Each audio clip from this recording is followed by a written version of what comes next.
A new study is showing a scary statistic that 1 in 4 Americans under the age of 65 has past due medical bills in 2015. Doesn't that break your heart? So why are so many finding it hard to pay their doctor bills? It was something the Affordable Care Act was supposed to fix, right? And now it is what the GOP is looking into as they're building their plan to replace Obamacare. But how can the new health care plan fix this issue? Dr. Nicole Saphier is here with some ideas for us.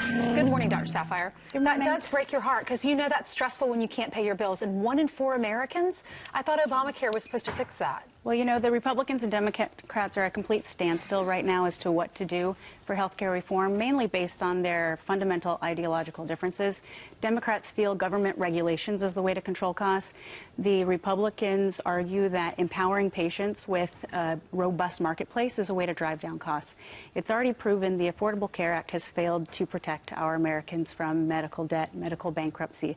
And the reason being because these insurance programs have forced patients, consumers, into these really narrow networks and these restricted formularies. So in addition to the high premiums, high deductibles, high copays, if you need to go to a specialist or you need a medication outside the formulary, they're paying a lot more, and therefore is the debt. Some people have to choose food versus medicine, and they don't even, you know, I know diabetics, diabetes, it's such an expensive disease because the medicine is so, you have to have it to live, but you can't afford it. You're also seeing people are not taking their medicine how they're supposed to because they're trying to ration it, which doesn't work. Right.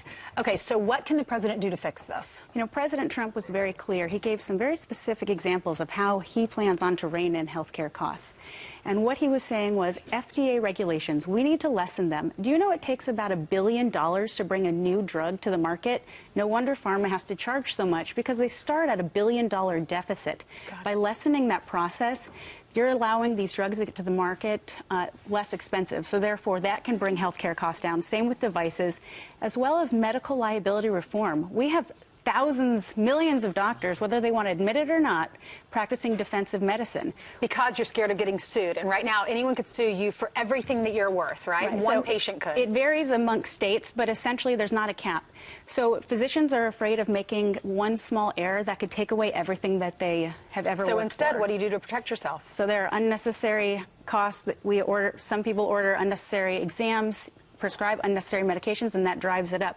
So if you are able to protect the hospital systems, the physicians a little bit more, cap what they're able to be sued for, then that's going to drive down healthcare spending significantly. It's going to ultimately help the doctor and the patient. Absolutely. Okay. Thanks so much, Dr. Saphier.